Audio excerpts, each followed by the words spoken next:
Part 3ക്ക് വേണ്ടി വലിയൊരു സ്ഫോടനാത്മകമായ lead തന്നെയാണ് കൊടുത്തിരിക്കുന്നത്. നമ്മളിപ്പോൾ അതിന് ഇത്രയും ഓവർ ആക്ട് ചെയ്ത് വേറെ എവിടെയും കണ്ടിട്ടുണ്ടാവില്ല. അതൊരു അവരുടെ രീതിക്ക് ചേർന്ന രീതിയിൽ കൊണ്ടുവന്നതായിരിക്കാം. ഒരു വിഷ്വൽ ട്രീറ്റ് ആയിരിക്കും തിയേറ്ററിൽ ഇത് കാണുന്നവർക്ക്. കാരണം ഫഹദ് ഫാസിൽ ഒരു രക്ഷയില്ലാത്ത അഭിനയമാണ്. അത് കോമഡി ആയാലും എല്ലാം കൊണ്ടും ഫഹദ് ഫാസിൽ ഓക്കെയാണ്. ഒരു വില്ലൻ നല്ലൊരു പവർഫുള്ളായി മാത്രമേ നായകനും കുറച്ചൊരു പവർഫുള്ളായിട്ട് നമുക്ക് ഫീൽ ചെയ്യുള്ളൂ. അതിനെ കുറിച്ച് പറയേണ്ട കാര്യമില്ല. ഞാൻ നേരത്തെ അന്ന് ഡബിങ് കഴിഞ്ഞപ്പോഴേ പറഞ്ഞത് അസലായിട്ടുണ്ട്. അത് നമ്മുടെ അഭിമാനമാണ്, ചങ്ക. പക്ഷെ നമ്മുടെ ശ്രീലീലയുടെ ആ ഡാൻസ് കണ്ടപ്പോ ഒന്നൊന്നര ഡാൻസ് ആയിരുന്നു, രോമാഞ്ചം കൊണ്ട്. രംഗനും ഷമ്മിയും കൂടി മിക്സ് ചെയ്തൊരു എക്സ്ട്രീം ലെവൽ ഫാഫയുടെ വിളയാട്ടം തന്നെ. പിന്നെ ആ കഥാപാത്രം ഒരു കോമഡി പീസായി പോയി. ഇതിനകത്ത് കുറെ ഐറ്റം ഡാൻസ് ഒക്കെ ഉണ്ട് കേട്ടോ. സൂപ്പറാണ്, നമുക്ക് പൈസ മുതലാവും. വൃത്തികെട്ട പടമാണ്, ഭയങ്കര വൃത്തികെട്ട പടമാണ്.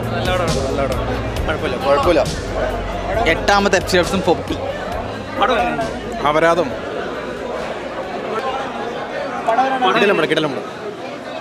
ഒന്നും പറയാനില്ല. സാധനത്തിനുണ്ടല്ലോ ലാസ്റ്റ് ഒരു സീരിയലാക്കി വെച്ചിട്ടുണ്ട്.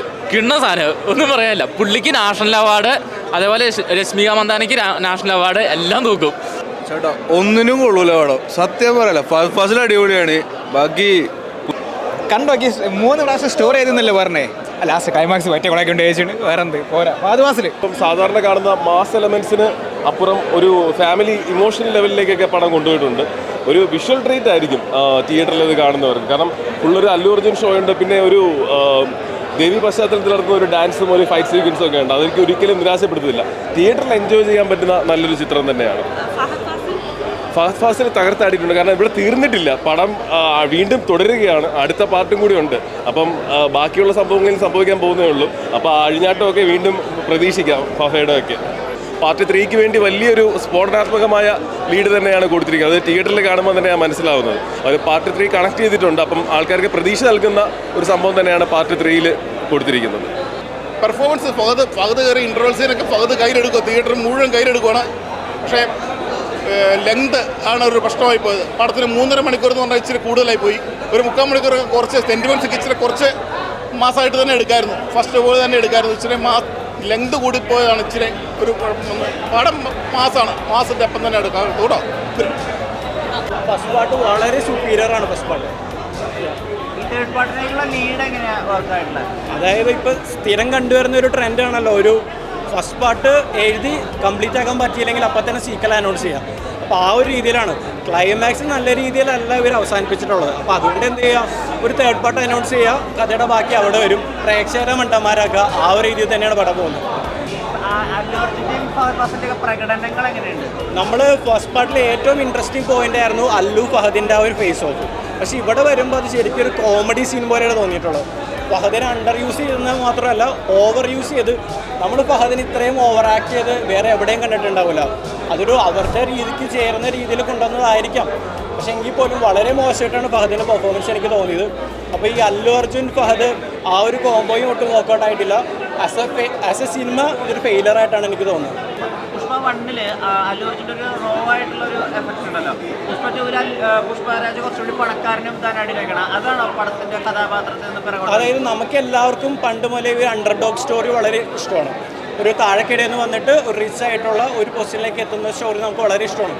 അതുകൊണ്ടാണ് ഫസ്റ്റ് പാർട്ട് വിജയിച്ചത്. പക്ഷേ ഈ സെക്കൻഡിൽ ഇയാൾ പെട്ടെന്ന് അങ്ങോട്ട് റിച്ചായി ഇൻ്റർനാഷണൽ ലെവലിലാണ് കാര്യങ്ങൾ പോകുന്നത്. അപ്പോൾ നമുക്കൊട്ട് റിലേറ്റ് ചെയ്യാൻ പറ്റില്ല. നമ്മൾ ഫസ്റ്റ് പാർട്ടിൽ കണ്ട പുഷ്പല്ല ഇത് ടോട്ടലി റിച്ച് ആയിട്ടുള്ള വേറൊരു KGF പോലെയൊക്കെ പിടിക്കാൻ നോക്കിയതൊക്കെ ആയിരിക്കാം. പക്ഷേ അതെല്ലാം കയ്യിൽ നിന്ന് പോയിട്ടുണ്ട്. അപ്പോൾ നമുക്ക് ആ ഒരു കണക്റ്റ് ഈ ഒരു ക്യാരക്ടറിനോട് ഒട്ടും തോന്നില്ല. അതുകൊണ്ട് തന്നെ സിനിമ വളരെ ഡിസ്റ്റൻ്റ് ആയിട്ട് നമുക്ക് തോന്നും. അതുകൊണ്ട് തന്നെ എനിക്കൊരു ടോട്ടലി നിരാശയായിട്ടാണ് തോന്നിയത്. ഈ കുടുംബ ബന്ധങ്ങൾ, ഇമോഷണൽ രംഗങ്ങൾ അതിന് എല്ലാവരും തിയേറ്ററിൽ ഒന്ന് കണ്ട് വിജയിപ്പിക്കുക. പിന്നെ 400 കോടി എന്ന് പറയുന്ന ചിലവായിട്ടുണ്ട്. കുറച്ച് ലോജിക്കൊക്കെ, കുറേ സ്നേഹവും പാസവും അതൊന്നും ഇതിൻ്റെ കുറയ്ക്കാമായിരുന്നു. കാരണം പിന്നെ ഇതിനകത്ത് കുറേ ഐറ്റം ഡാൻസ് ഒക്കെ ഉണ്ട് കേട്ടോ. സൂപ്പറാണ്, നമുക്ക് പൈസ മുതലാവും. സിനിമ പ്രതീക്ഷിച്ച അത്ര പോരാ, ഉള്ള കാര്യങ്ങൾ തുറന്ന് പറയാലോ. ഫഹദ് ഫാസിൽ ഒരു രക്ഷയില്ലാത്ത അഭിനയമാണ്. അത് കോമഡി ആയാലും എല്ലാം കൊണ്ടും ഫഹദ് ഫാസിൽ ഓക്കെയാണ്. അല്ലു അർജുനും കുഴപ്പമൊന്നുമില്ല. പക്ഷേ സിനിമയുടെ കഥ കൊണ്ടുപോയ രീതികളും വലിച്ചു നീട്ടി കൊണ്ടുപോയ രീതികളാണ് നമുക്ക് ഒരു മോശമായിട്ട് ഫീൽ ചെയ്തത്.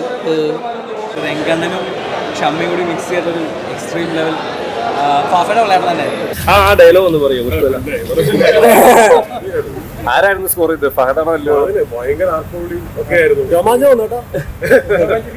അല്ല, രണ്ടുപേരും അസലായിട്ടുള്ള തമ്മീനപ്പഴേ കണ്ടതാണ്. പക്ഷെ ഒരുമിച്ച് കാണുമ്പോൾ കുറെ കൂടെ ഭയങ്കര സന്തോഷമുണ്ട്. പാട്ടുകളും ഒക്കെ, പിന്നെ ഓരോ സീനിനും ആൾക്കാർ ഭയങ്കര ഫുൾ ഫാൻസാണ്. ഭയങ്കര അടിപൊളിയാണ്. പുഷ്പ3 ഉണ്ടോ?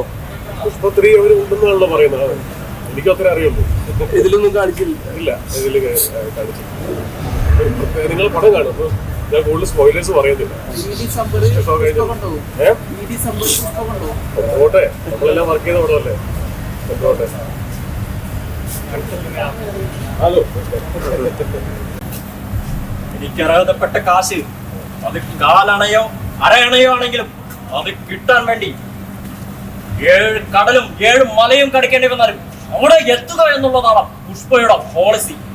പുഷ്പ అంటే ఫ్లవర్ అనుకుంటానా? ఫ్లవర్ కాదు, వైల్డ్ ఫైర్. పుష్ప నేషనల్ అందుకని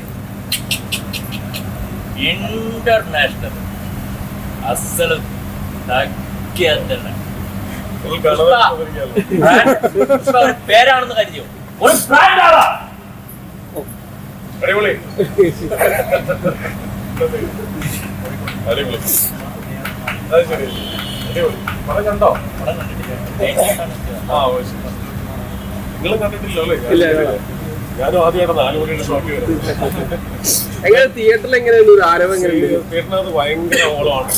ഓരോ സീനും കൈയടിയും മാർക്കുകളും ഒക്കെയാണ്. നമ്മൾ ഡബിങ് തിയേറ്ററിൽ കണ്ടതിനേക്കാൾ കൂടുതൽ എഫക്റ്റിലാണ് തിയേറ്ററിൽ വന്നിരിക്കുന്നത്. പാട്ടും ഫൈറ്റും എല്ലാം. ഒരു ആ സ്പോയിലേഴ്സ് ഒന്നും ഞാൻ പറയുന്നില്ല, നിങ്ങൾ പറയണത്. അതിനെ കുറിച്ച് പറയേണ്ട കാര്യമില്ല. ഞാൻ നേരത്തെ അന്ന് ഡബിങ് കഴിഞ്ഞപ്പോഴേ പറഞ്ഞാണ് അസലായിട്ടുണ്ട്. അത് നമ്മുടെ അഭിമാനമാണ്, ചങ്കാണ്. ഞങ്ങൾക്ക് വേണ്ടിട്ട് എന്തെങ്കിലും പുഷ്പ എന്നാൽ വൈൽഡ് ഫയർ ആവട്ടെ, ഇന്റർനാഷണൽ ആവട്ടെ, അല്ലേ? ഫസ്റ്റിൽ നമുക്ക് കുറച്ച് സീക്വൻസിലുണ്ടായിരുന്നു. പക്ഷേ ഇതിനകത്തൊരു ഫാഫ വേഴ്സസ് ഒരു അയ്യപ്പൻ കോശി ഇതുണ്ടായിരുന്നു. അല്ലു അർജുൻ നൈസായിരുന്നു. മാസിന് വേണ്ടി അത്യാവശ്യം നല്ല രീതിയിൽ സീക്വൻസ് ചെയ്ത് വെച്ചിട്ടുണ്ട്. പെട്ടെന്ന് മാസ് സീക്വൻസ് വെച്ചിട്ട് പെട്ടെന്ന് ഇമോഷണൽ വരുമ്പോൾ മലയാളികൾക്ക് കുറച്ച് അത് നമുക്കൊരു ഫീല് ഓക്കെ ആയിരുന്നു. ബട്ട് അയ്യേ എന്ന് തോന്നിയില്ല, ബട്ട് ഓക്കെ ആയിരുന്നു. പക്ഷേ എനിക്ക് ആ ഒരു നമുക്കും ആ ഒരു ഫീൽ അത് തോന്നിയില്ല. ഡാൻസും പാടൊക്കെ എങ്ങനെയുണ്ട്?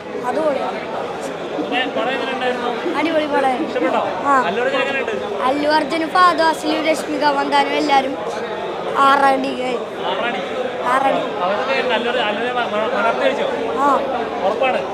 എല്ലാവരും നല്ല കട്ടക്കാണാൻ ഫയർ.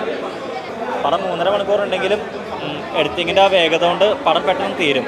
പക്ഷെ എന്നാലും അവർ ഒട്ടും ഇമ്പ്രസീവ് അല്ല. കഥയായാലും മേക്കിംഗ് ആയാലും എന്തായാലും. എന്തിനോ വേണ്ടി തേർഡ് പാർട്ട് അനൗൺസ് ചെയ്തിട്ടുണ്ട്. അതെങ്ങോട്ട് പോകുമെന്ന് എനിക്കറിയില്ല. അതിനുവേണ്ടി പുതിയൊരു കഥയും പുതിയ ക്യാരക്ടേഴ്സും എല്ലാം ബിൽഡ് ചെയ്യേണ്ടി വരും. അതുകൊണ്ട് തന്നെ നമുക്ക് ആ ഒട്ടും ഒരു ആകാംക്ഷയില്ല തേർഡ് പാർട്ടിന് വേണ്ടിയിട്ട്.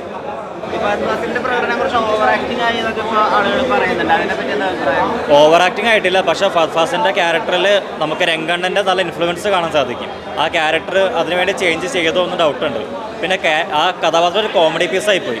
നമ്മൾ ഫസ്റ്റ് പാർട്ട് അവസാനിക്കുമ്പോൾ നമ്മൾ വിചാരിച്ചത് സെക്കൻഡ് പാർട്ടിൽ ഫാസിന് കുറച്ച് റോളുണ്ടാവും, ആ ക്യാരക്ടർ കുറച്ച് നന്നായിട്ട് ബിൽഡ് ചെയ്യും എന്നൊക്കെയാണ്. പക്ഷെ ഇതിലേക്ക് വരുമ്പോൾ ആ ക്യാരക്ടർ എന്തിനോ വേണ്ടി തിളച്ച് സാമ്പാറായിപ്പോയി. ഒരു വില്ലൻ നല്ലൊരു പവർഫുള്ളായി മാത്രമേ നായകനും കുറച്ചൊരു പവർഫുള്ളായിട്ട് നമുക്ക് ഫീൽ ചെയ്യുള്ളൂ. പക്ഷേ ആ കഥാപാത്രം കുറച്ച് വീക്കായിപ്പോയി, നല്ല രീതിക്ക് തന്നെ വീക്കായിപ്പോയി. ഇൻ്റർവെല്ലിൽ ആ കഥാപാത്രം ഏകദേശം അവസാനിച്ചു. അതിനുശേഷം പടം പിന്നെ വേറെ എങ്ങോട്ടുമാണ് പോകുന്നത്. കഥ മൊത്തം തന്നെ മാറ്റിക്കളഞ്ഞു. പുഷ്പ പുഷ്പ പുഷ്പ പുഷ്പ പുഷ്പ പുഷ്പ നമ്മുടെ പുഷ്പ അല്ലു അർജുൻ പുഷ്പ പുഷ്പ ഫയറാണ് പുഷ്പ വൈൽഡ് ഫയറാണ് പുഷ്പ പുഷ്പ പുഷ്പ പുഷ്പ പുഷ്പ നമ്മുടെ പുഷ്പ അല്ലു അർജുൻ രശ്മിക ഫീലിംഗ് മടി പൊട്ടിയ റൊമാൻറ്റിക് ഫീലിംഗ് ഡാ പുഷ്പ പുഷ്പ പുഷ്പ പുഷ്പ 2 പുഷ്പ3 വെയിറ്റിംഗ് ഡാ. സിനിമകളുടെ പ്രത്യേകത അനുഭവമാണ് കണ്ടത്. കാരണം നമ്മൾ പുഷ്പ 1-ലേക്കാളും ഏറ്റവും കൂടുതൽ എക്സ്പെക്റ്റേഷൻ ഉള്ളത് കണ്ട സിനിമയാണ്. കാരണം ഇതിൽ ഫസ്റ്റ് ഹാഫ് ഗംഭീരമായിട്ട് വർക്കായിപ്പോയി. കാരണം സെക്കൻഡ് ഹാഫ് എനിക്കത്ര മനസ്സിലായില്ല, എന്നാലും കണ്ടിരിക്കാൻ പറ്റുന്നുണ്ട്. ഫസ്റ്റ് ഹാഫ് എനിക്ക് ഭയങ്കരമായിട്ട് ഇഷ്ടപ്പെട്ടു, എൻഗേജിങ് ആയിരുന്നു. പക്ഷേ ഫസ്റ്റ് ഹാഫിനേക്കാളും കൂടുതൽ സെക്കൻഡ് ഹാഫ് എൻഗേജിങ് ആക്കിയില്ല. കുറച്ച് ഇമോഷണൽ എന്നൊക്കെ വന്നപ്പോഴേ കണ്ടിരിക്കാം. പക്ഷേ ഓവറോൾ എന്തായാലും പടം എന്തായാലും അല്ലു അർജുൻ്റെ ഒരു കംബാക്കാണ്. പിന്നെ ഫഹദിക്കയുടെ ഒരു ഡീസൻറ്റ് മെത്തേഡ് ആക്ടിങ് ഒക്കെ വന്നപ്പോൾ പുതുമയുണ്ട്. സിനിമ എന്ന് പറഞ്ഞാൽ കാണുമ്പോൾ സന്തോഷം നമുക്ക് കിട്ടണം. അത് ഈ ചേരുവ ഈ സിനിമയിലുണ്ട്. പിന്നെ നെഗറ്റീവ് കുറച്ച് ആളുകൾ പറയുന്നുണ്ട്. അവരോട് എനിക്ക് എന്ന് പറഞ്ഞ പോസിറ്റീവായിട്ട് ഈ സിനിമയാണത്. സിനിമ കുറച്ച് നേരത്തെ ഒരു സന്തോഷമാണത്. അതിനുള്ള ചേരുവകൾ ലെങ്ത് എന്ന് പറഞ്ഞാൽ അതിൻ്റെ സ്റ്റോറിക്ക് വേണ്ടിയാണ്, കഥയ്ക്ക് വേണ്ടിയാണ് ലെങ്ത് കൂടിയാണ്. അതിന്റെ കഥ എന്താണെന്ന് കാണിക്കാൻ വേണ്ടിയാണ് ലെങ്ത്. ഇനിയിപ്പോ മൂന്നാം ഭാഗം വരുന്നുണ്ട്. കിരീട സിനിമയിൽ കിരീടമല്ല ഇഷ്ടപ്പെട്ട ചെങ്കോലല്ല. രണ്ടും കുഴപ്പമൊന്നുമില്ല.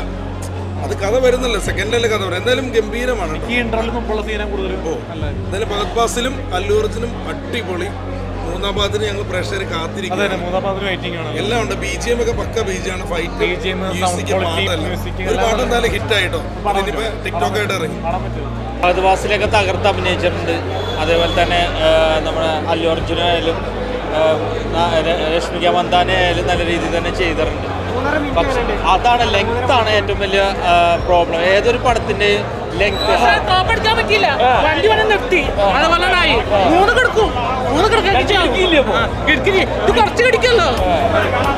നമ്മുടെ ഞാൻ ഇനി 3-4 ദിവസം കഴിയുമ്പോഴും മലയ്ക്ക് വന്നിരിക്കുക.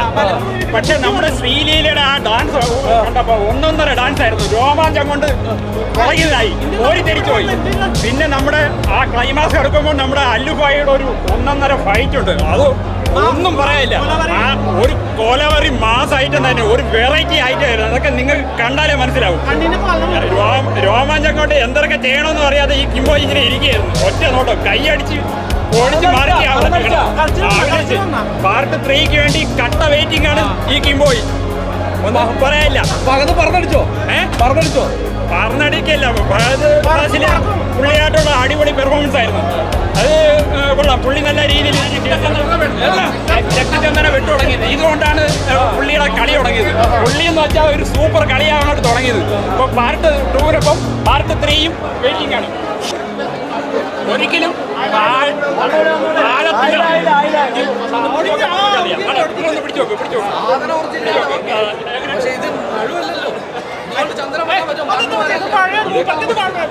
നമുക്ക് ഇത് അത്യാവശ്യം നമുക്ക് പെട്ടാണ്.